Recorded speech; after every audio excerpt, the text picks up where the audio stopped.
পূর্ণেন্দু পত্রীর লেখা কবিতা সেই গল্পটা।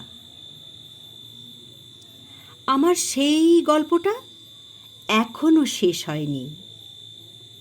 শোনো, পাহাড়টা আগেই বলেছি ভালোবেসেছিল মেঘকে, আর মেঘ কীভাবে শুকনো খটখটে পাহাড়টাকে বানিয়ে তুলেছিল ২৬ বছরের ছোকরা, সে তো আগেই শুনেছ।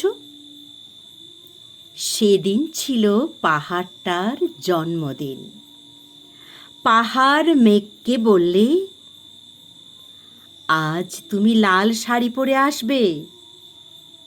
মেঘ পাহাড়কে বললে, আজ তোমাকে স্নান করিয়ে দেব চন্দন জলে।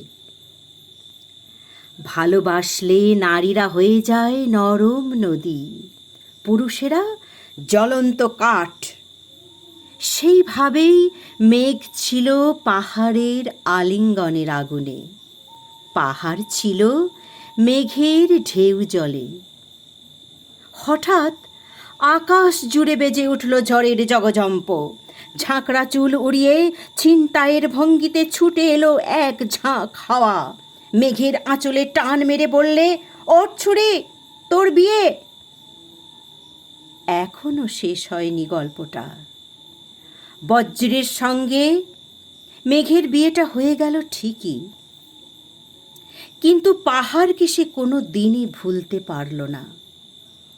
বিশ্বাস না হয় তো চিরে দেখতে পারো পাহাড়টার হাড় পাঁজর, ভিতরে থই থই করছে শত ঝর্ণার জল।